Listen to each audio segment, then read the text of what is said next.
బట్టతలతో బాధపడుతున్నారా? ఆధునితనమైన పద్ధతిలో hair transplantation చేయబడును. Face clinic, Hyderabad. నమస్తే రమగారు. నమస్తే చేయ. రమగారు, మంచి చందమామ కథ చెప్పుకుందామా? కొంతమందికి అదిరిపాటు ఉంటుంది, నేల మీద ఆగలేనితనం. అస్సలు ఆగరు రమగారు. పెనం మీద గింజ పేలిగింజలాగా పేలిపోతూ ఉంటారు. ఏమిటో ప్రతిదానికి వృద్ధానికి పేలిపోతారు. నాకేం తక్కువ అనుకుంటారు, నేను అందరికంటే ఎక్కువ అని భావిస్తారు. ఎక్కువగా ఉండాలని కోరుకుంటారు. ఇలాంటి ఒక రాజకుమార్తె కథ బాగుంది. కళింగ రాజకుమార్తె మైనావతి మహాందగత్తెట. ఆ పిల్లకి ముందు చిన్నప్పటి నుంచి నువ్వు సూపర్ సూపర్ సూపర్ అనే మాట విని విని విని విని ఎక్కిపోయి ఉందన్నమాట. ఓహో, నేను సూపర్ అని ఫీల్ అయిపోతుంది. సూపరే అయితే మాత్రం, సూపర్ అయితే మాత్రం ఏమిటి, అదే కదా ఏమిటి. నేను అదే అనుకుంటా. చాలా మందిని చూస్తా నేను, ఒక ఆగలేదు నేను సూపర్ అనుకుంటావు, బాగుంది, అయితే ఏమైపోతావు ఏమిటి? నీకేం అందరిలాగానే నీకు 2 కాళ్ళే ఉంటాయి, 2 చేతులే ఉంటాయి, నువ్వు కొన్నాళ్లే ఉంటావు ఇక్కడ. కరెక్ట్ రమగారు. అవునా కాదా? మీరున్నారే, మీరే అయితే ఏమిటి నీ సూపర్ నీకే ఉంటుంది. కట్ చేసి స్టేటస్ పెట్టుకోవాలి రమగారు. ఎంత సూపర్ వాళ్ళైనా అమ్మ నీ సూపర్ థింగ్. మొగైనా ఆడైనా, గొప్పవాడు కానీ మామూలు వాడు కానీ, ప్రతిదానికి ఒక సమయం అంటూ ఉంటుంది. అన్ని చోట్ల ఉండదు. నీ సూపర్ థింగ్ని గుర్తించనివి, లెక్క పెట్టనివి, అది అసలు అవసరమే లేనివి ప్రపంచంలో నీ జీవితంలోనే బోల్డని ఉంటాయి. ఎందుకు సూపర్ అనుకోవాలి? ఒక తాత్కాలికమైంది. ఇప్పుడు నేను భలే బాగున్నారు మీరు ఇవాళ అంటే ఓకే, నేను ఎప్పుడు బాగుంటాను అంటే మహాసౌందర్యంతో బాధపడుతుంటారు కొంతమంది. అదో బాధ. అక్కడి నుంచి తమ తెలివితేటలు, తమ ప్రజ్ఞాపాఠవాల పట్ల ప్రతి వాడికి తాడిని మించిన వాడు, దాన్ని తలకెత్తేవాడు, దాన్ని తలదన్నేవాడు ఎప్పుడూ ఉంటాడు. పైగా ఈ తాడెక్కటము, తాడిని తలదన్నటము అన్ని చోట్ల ఉపయోగపడవు. ఎందుకు వచ్చింది? నేల మీద కాళ్ళు పెట్టుకుని ఉండకూడదు హాయిగా బాగా? ఎప్పటికీ ఉంటాయి ఆ కాళ్ళలా అని. నేల నిన్నెప్పుడు మోసం చేయదమ్మా. అవును, నువ్వు నిలబడ్డ నేల నిన్నెప్పుడు ఇబ్బంది పెట్టదు, హాయిగా నుంచోనిస్తుంది. నువ్వు నేల విడిచి సాము చేస్తే ఏమిటో అవుతుంది. నాకు అలాంటి వాళ్ళని చూస్తే చాలా విచిత్రంగా ఉంటుంది. ఏమిటి, ఎందుకు ఇంత బాధపడతారు వీళ్ళు, హైరాన్ ఎందుకు అనిపిస్తుంది. చేసేస్తారు. ఏముండదు అక్కడ ఇంతకీ, ఇంకోళ్ళు వస్తారు వీళ్ళని మించిన వాళ్ళు, అంతే అంతే. కళింగ రాజకుమార్తె ఈ మైనావతికి మహాసౌందర్యంతో బాధపడేది, మహా అదిరిపాటు, ఎవరిని లక్ష్య పెట్టేది కాదు. దురుసుగా ఏదో ఒకటి అనేసేది. ఏం బాగుండలేదు, ఏం బాగుంది అలా మాట్లాడేది. సరే పిల్ల పెద్దదైంది. అమ్మాయికి పెళ్లి కొడుకుని చూద్దామనుకున్నారు. దేశాల నుంచి పటాలు తెప్పించారు. వాడు ఎర్రగా కందగడ్డలా ఉన్నాడంటుంది, వీడి చెవులు పిల్లిలా ఉన్నాడంటుంది, వాడు అలా ఉన్నాడంటుంది, వాడు గుండ్రంగా కాస్త బొద్దుగా ఉంటే పొన్నకాయ అంటుంది, సన్నగా ఉంటే ములక్కాయ అంటుంది. ఇహ ఆవిడిష్టం. అయితే రాజుగారికి విసుగు పెట్టింది. పటాలు వద్దులే, మనకెట్లాగూ స్వయంవరం ఉంది, స్వయంవరం పెట్టిద్దాము, పిల్ల తనే సెలెక్ట్ చేసుకుంటుంది పోని అని స్వయంవరం చాటించాడు. ఈమె మహాసౌందర్యాన్ని విని ఉన్నటువంటి చుట్టుపక్కల రాజ్యాల వాళ్ళందరూ, రాజకుమారులంతా తరలొచ్చారు. తరలొస్తే పిల్ల ఇవాళ పెళ్లి చేసుకోవాల్సిన రోజు కదా, తల వంచుకుని ఉండవలసిన రోజు, కానీ ఎత్తి చూడాలి. ఇది ఏమంటారు, స్వయంవరం, అమ్మాయే చూసుకోవాలి. చూసిన ప్రతి వాళ్ళని చూసి పెదవి విరిచేసింది. ఎవరు నచ్చలే, ఎవరు నచ్చల. వాడు లావని, వీడు నల్లగా ఉన్నాడు, వీడు పొట్టిగా ఉన్నాడు, వాడు పొడుగ్గా ఉన్నాడు, మరి ఇంత ఉన్నాడేమిటి, ఇంత పర్సనాలిటీ ఏం చేసుకుంటామని ఇలాగా అని అని అని చివరికి ఒక రాజకుమారుడు చక్కగా ఉన్నాడు. వీళ్ళ పక్క రాజ్యం వాడే, ఎంత బాగున్నాడో. కానీ అమ్మాయి ఆగలేంతనం కదా, పెనం మీద పేలగింజ. చూసి మీసాలు పోతల్లే ఉన్నాడు, ఇంత పెద్ద పెద్ద మీసాలనే నాకు వద్దంత. రాజకుమారులంతా వెళ్ళిపోయారు. కళింగరాజుకి విపరీతంగా కోపం వచ్చింది కూతురు మీద. కోపం వచ్చి, మీకు ఇంత అదిరిపాట, ఇంతమంది 50-60 మంది రాకుమారులు వస్తే వాళ్ళందరినీ చూసి మనిషికి ఒక పేరు పెడితే, నీ పొద్దున తెల్లవారేసరికి వాకిట్లో ఒక బిచ్చగాడో గాయకుడో ఎవడొస్తాడో వాడితోటే నీ పెళ్ళి. చాయిస్ అయిపోయింది. నీకు అవకాశాలు 2 సార్లు ఇచ్చా, నువ్వు ఉపయోగించుకోవాలా వాటిని అని చెప్పి ఖచ్చితంగా చెప్పేశాడు. రాత్రి అయితే అందరూ తెల్లబోయి ఉన్నారు, ఏమవుతుందో తెలియక. మర్నాడు పొద్దునే ఒకడు వాకిట్లో నిలబడి పాటలు పాడడం మొదలుపెట్టాడు. బిచ్చగాడు, పొద్దునే పాటలు పాడతారు కదా, వస్తారు బిచ్చమాడుకోవడానికి రారు. ఆ వచ్చిన బిచ్చగాడు పెద్ద బవిరిగడ్డం, గడ్డప్పవాడు ఒకడు, సంగీతం ఏదో పాడుతుండేసరికల్లా సైనికులు పోయి బాబు లోపల రా అని పిలుచుకొస్తే ఈ లోపల రాజపురోహితుడు వచ్చి రాకుమార్తెని పిలిపించి మంత్రాలు చదివి తాళిగట్టిచ్చేసాడు. అన్నంత పని చేసేసాడు. బిచ్చగాడితోటి పెళ్ళి గడ్డం బిచ్చగాడు విత్ పాటలు వాడితోటి పెళ్లి చేసేశారు. ఎవరు వస్తే వాళ్ళతో చేస్తానని చెప్పే కదా, నీకు స్వయంవరం ఫోటోలు చూపించా, నువ్వు ఒప్పుకోవాలా, స్వయంవరం చేయించా, నువ్వు ఒప్పుకోవాలా. ఇక మూడోది నీకు ఇంకా ఛాయిస్ లేదు, నేనేం చేస్తే ఆ పెళ్ళి నువ్వు చేసుకోవాల్సింది. చేసేసారు. ఈ పిల్ల లబో దిబోమని ఏడ్చింది, గోల పెట్టింది, అరిచింది, ఎవరు వినలా ఒక్క మాట కూడా. అక్కడి నుంచి ఏం చేశారు, ఆ బిచ్చగాడికి 5 రూపాయలు చేతిలో పెట్టాడు రాజుగారు, 5 వరహాలు. అబ్బాయి ఇగో నీ పెళ్ళం తీసుకుపో, అయ్యో మా ఊళ్ళో ఉండొచ్చు అని పంపించేసి ఏం చేస్తారు, ఆ అమ్మాయిని వెంబడి పెట్టుకుని బయటికి వెళ్ళిపోయాడు. మైనావతి ఏడ్చింది, మొత్తుకుంది, ఇంకేం చేయాలో తెలియలే.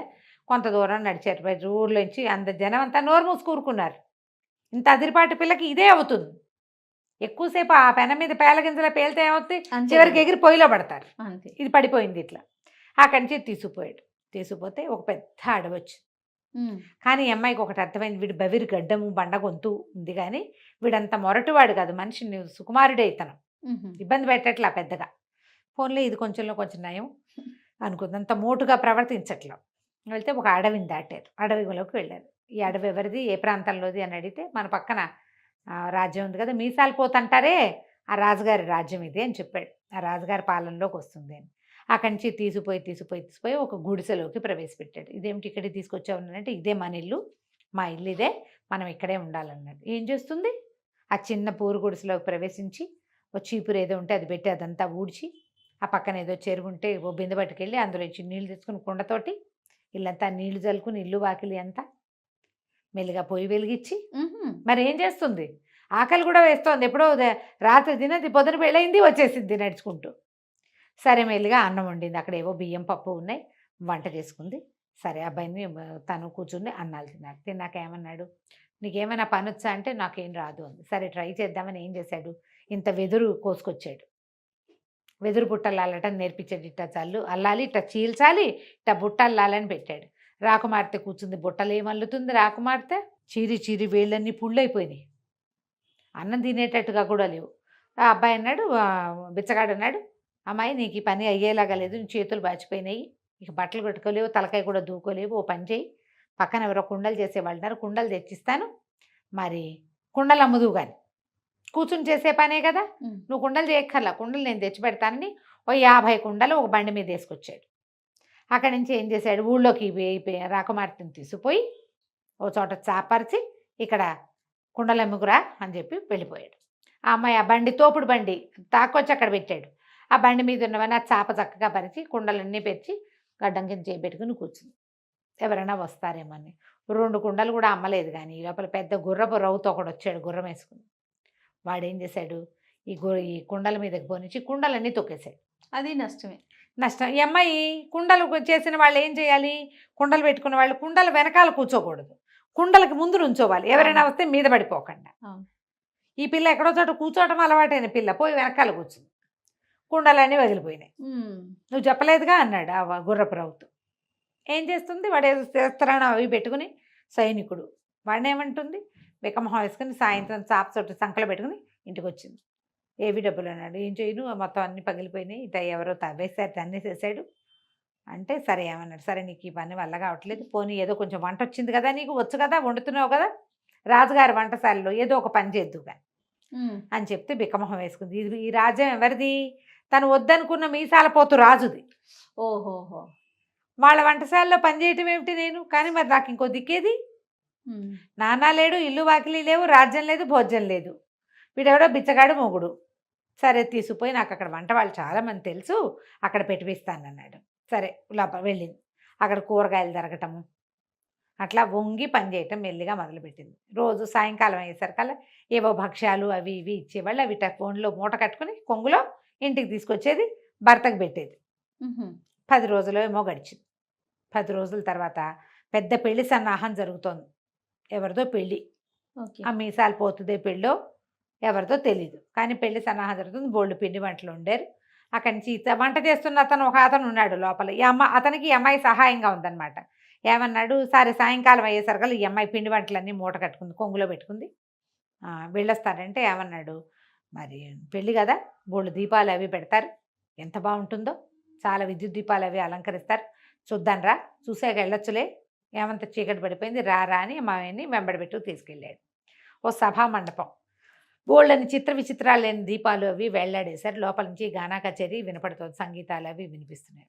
సరే, ఈ అబ్బాయి, ఈ వంట అతనును, ఈ పిల్ల, ఈ రాకుమార్తె మైనావతి వంగిట చూస్తున్నారు. చూస్తుండేసరికి ఆ లోపల కూర్చున్న ఆ మీసాల పోతు రాజుగారు, ఎవరైతే అక్కడ తొంగి చూస్తుంది ఇట్రాండి అని పిలిచాడు.